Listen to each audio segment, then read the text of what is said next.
Hello guys, it has been 3 weeks since I brought out a video, and firstly I would like to apologise for that. Life has got in the way, there has been a lot going on, but welcome back to the classic mini build, which I will confess I have been working on. I haven't left it, it has just been a very in-depth process getting the welding done. Now, I think when I started this series, a part of me thought that I would just be churning out videos on the welding and things would just be done really quickly. And the truth is that welding takes a very, very, very long time to do. And that's why I like to chat through the process with you. So without further ado, because I think you waited long enough, let's jump into this week's build video on the inner sills and the inner arches. I've decided to attack the driver's side rear arch, which I picked up about a week ago. I got this delivered from P&L Minis, but as I have been taking out the old one, let me get in here and show you. It's all going pretty well, to be fair. Like, everything's come out quite clean. I'm gonna have to make up some corners, so I'm gonna have to make up a template for this section. This is also quite bad just here, so I'm gonna take out some of that. But one of my biggest concerns at the moment moving forwards is just how bad this corner is. So everything in here doesn't really give me much to go off in. Oh my God, look at that. That's the corner of my heel board, so I don't really have a lot to go on to refabricate everything that's in there. There are oversills already on this Mini, and I had no idea. When you're looking at a Mini as an absolute beginner, someone that's never bought one, when you see solid metal, you just assume it's there because the car's been looked after, done right. You don't assume that someone has gone and bought one of those and basically stuck it over all of the rotten material. And as we've had to do on the back, where we've had to find all the corners and everything else, I've now got to do the same thing on that rear corner. All of my guidance points for the heel board, which is on the floor at the moment, are not there, and I've got to figure out how to do those. There's definitely a tendency to feel like I need to call in the experts. It looks like a lion has literally taken a chunk out the corner of my car. You think, I've spent $5.5 grand on the car, I've probably thrown another couple of £1,000 at it. I'm never going to make my money back, but it's when you get to this stage and you're thinking, am I even going to be able to retain the vehicle? It gets a little bit scary. Even though it seems a bit counterproductive, I am going to chop the other corner, and we can hopefully start templating up some bits of metal to build this back out and give ourselves a solid foundation. I don't know about you, but I really, really want to see the rear of this car all back in one piece so we can focus on the rest of the broken stuff. So the plan was to start fixing one of the inner arches. That led us to looking at the rear corner of the heel board, and then we realised we were going to take out the other rear corner just so we could figure out if we could get some templating done. This is really important to get right because the heel board essentially holds the front of the rear subframe to the car. We need to make sure we get our angles right, and we need to be almost millimetre perfect on every single join we're going to create. Having already removed a lot of rust out of this car, I don't think I was prepared for how much more I was going to find. Now, if you're enjoying this video and my struggles, I would truly appreciate it if you liked and subscribed. It's really nice to have you along for the ride on those dark, cold days in this workshop. So go on, hit that button, and let's jump back into the video.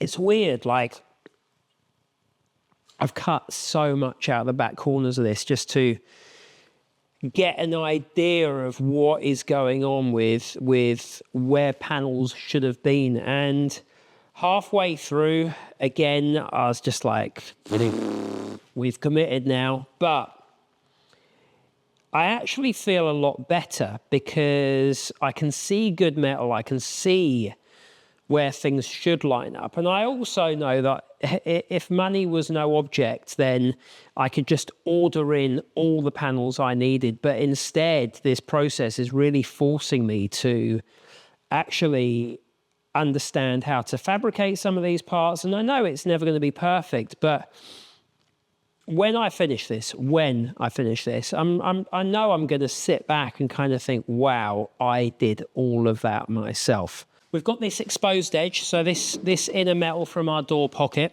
Then essentially there should be a bit of metal coming down here and across here.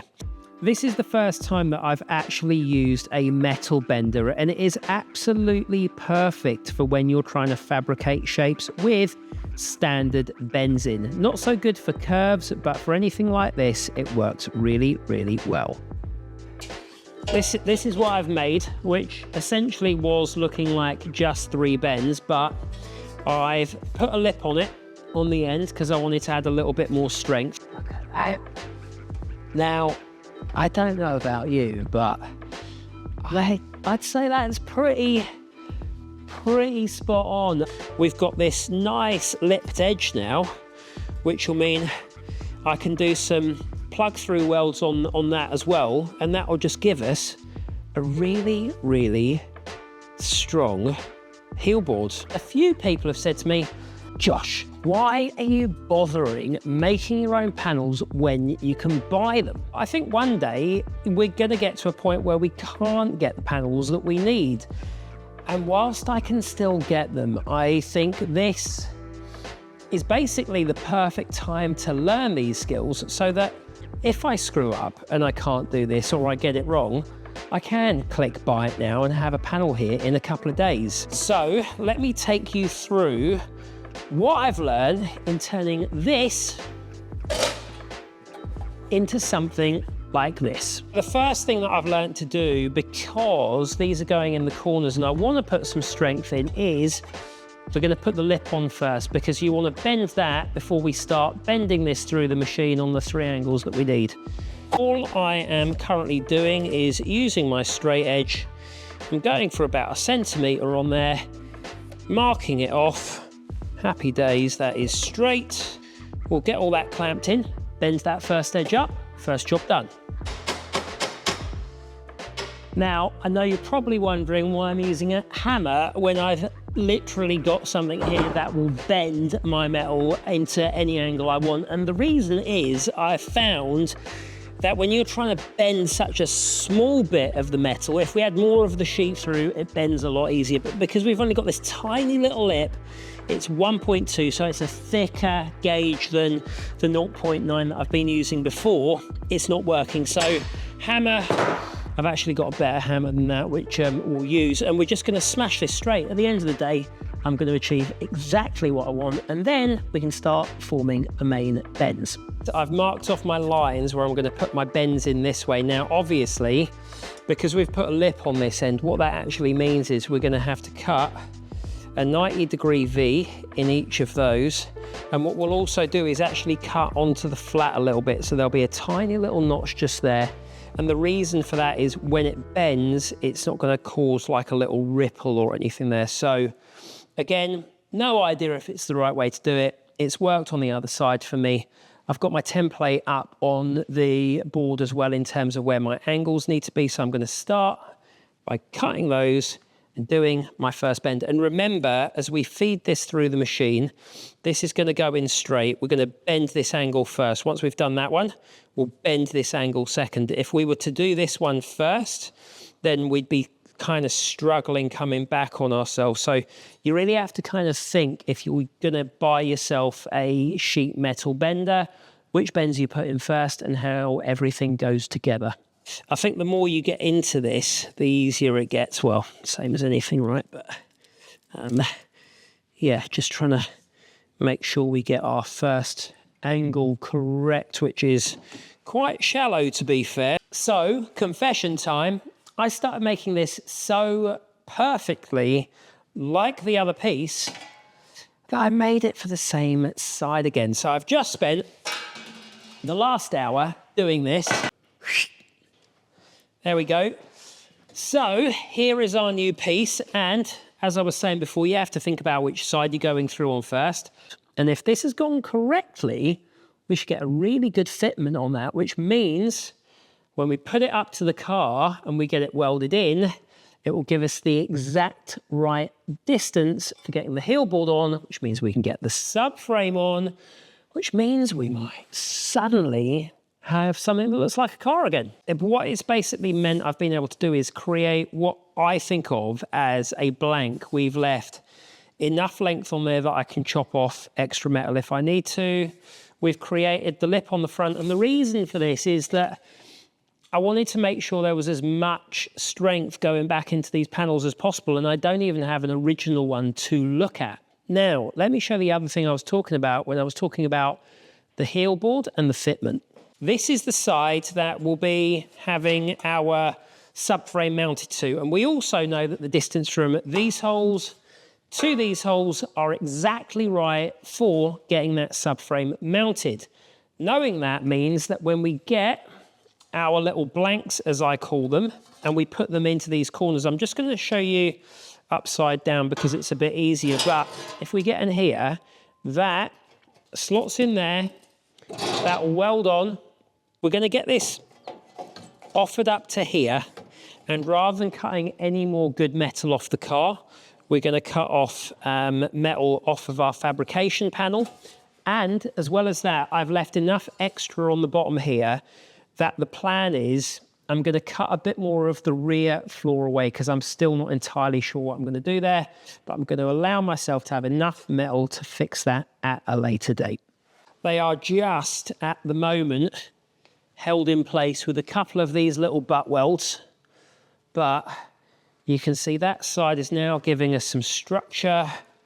Obviously they'll be a bit more straighter once they are actually fully fitted, but you can see the lines are looking pretty straight on there.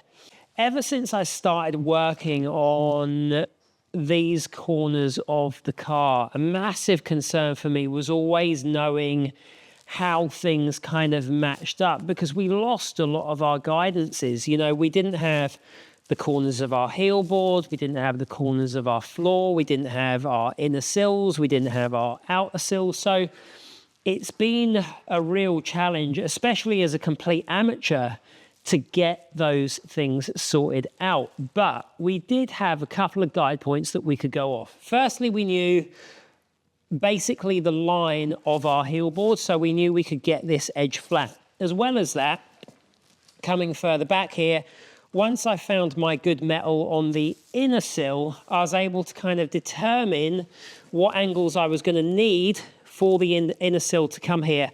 And I am going to weld those on. That's going to be part of this month's job, to get all of that in place. But I definitely have certain concerns about getting this new metal in and then figuring out how to finish off those rear floors, because there may be things that are slightly beyond my skill set at the moment with fabrication. But this new metal that we're using is a 1.2 mil gauge, as opposed to what is generally used on most parts on this car, which is a 0.9.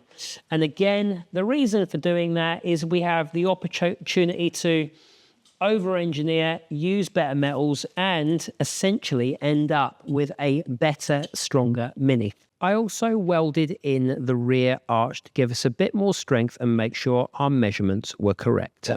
One thing that I was quite lucky about when I kind of first had a go at doing an outer skin on a car was the fact that the rest of this wheel arch was in really good condition. So all we really needed to focus on in episode 3 was fabricating this little corner. And I knew if I didn't get things completely correct, I could go over that with a little bit more filler and things would smooth out. However, if I bring you round to the other side, so this is the other wheel arch, and there's been some success. So rear corner, I put in a new patch here, and There's absolutely nothing wrong with that in itself. However, because of the old wheel arch that was on here and these little holes, the screw holes, the mount holes not being correctly kind of sealed, there was a lot of rust on the inner arch, which I've now replaced, but it's also meant that the outer lip has seriously weakened. So even though we've done this corner and I've tried to do another little patch over here as well, what I'm essentially going to have to do is replace this entire wing so we get some good shape, some good structure, some good strength back in there. It's going to mean another trip down to P&L Minis to pick up some panels because I need to focus on the flooring sections and the toe board and some of the crash damage. So that's not the end of the world, but yes, sometimes you have to look at your work and you just have to appreciate that you're not going to be able to figure out how to do things by fabricating parts, and you do just need to bite the bullet and get the panels you need. So that will be the plan for this. So I just want to show you something that I'm kind of playing around with at the moment. And again, you can get all these parts, but I think it's really cool to have a go at kind of trying to fabricate them. So at the moment, you've got this, it's called a stiffener panel. And this is the rotted out bit that I've cut off the end of that stiffener panel. We've got our inner pocket, and this is that, I think it's called a stiffener panel. So we're going to actually weld this on. And what this edge here does is it gives us the guidance from the inner sill to the inner edge of the pocket, which is 10 centimeters. So once we've welded this on, we'll then fix this corner on the pocket, which I've also made. And then once I've done that, I'll actually be able to get to the end just there, and we'll start welding on this larger panel. And hopefully that will start putting a lot of strength back into the car. Let's crack on with it. So last night I managed to get one of the inner sills welded in, which is absolutely fantastic. There were a couple of patches to put in there, but I've learned a few things whilst I've been doing that. One of those things is that when I attack the other side now, I'm actually going to make sure that I put some plug holes into the bottom of my inner sill to attach to the pocket. On the other side, what I've actually tried to do is weld down through the hole. And one, the angle is just really awkward. The lighting is bad. It's bad visibility. And on top of all that, because you're doing that, you're not really getting the connection that you want to. So it hasn't gone as well as I would have liked. But I think if we attack the other side and we put the plug holes in place, we're going to get much more strength, and we're going to be able to keep an eye on all of our measurements and angles and make sure everything goes according to plan. Having said that, I'm not displeased with the work I've done. I've done my measurements and it looks like our heel board is going to fit absolutely perfectly. I started by grinding off all of the zinc coating off the panel so we'd get a good weld. Once I'd done that, I measured up my holes where I was going to drill through for my plug welds.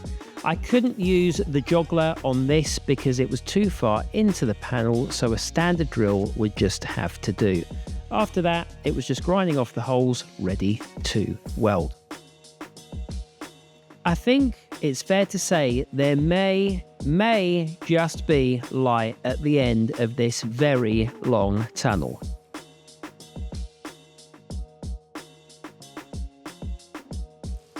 It's actually crazy to be at a place where I can see so much new metal coming in, and looking down the car, things are lining up the way that they're meant to. It's, I'll be honest, it's pretty daunting to have got this far with almost zero experience apart from a tiny bit of welding, and to be getting to a place where the back of this car is now going back together. One very tiny issue that I've come across that probably wouldn't have been a tiny issue if I hadn't been learning fabrication is that these rear angles on the car were slightly out. Because of that, the heel board wasn't dry fitting in exactly the position that it needed to be. But again, because we've gone through a very elementary version of learning these fabrication skills, I now know what I need to do to cut those and get that angle right and get everything welded up. Suddenly, because I've done the big jobs the hard way, things are becoming a lot easier.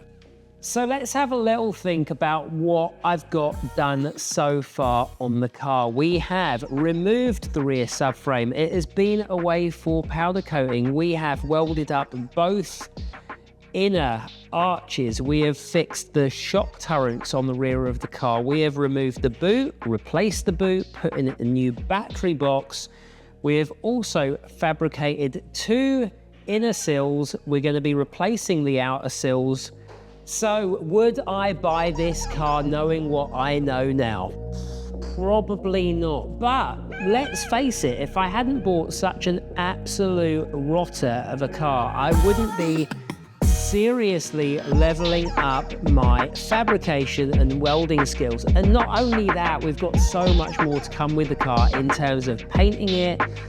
I'm going to have to drop the engine, the gearbox. We are going to tear this car apart. So if you've enjoyed what you've seen, please hit like, subscribe, and I will see you next time. Bye, guys.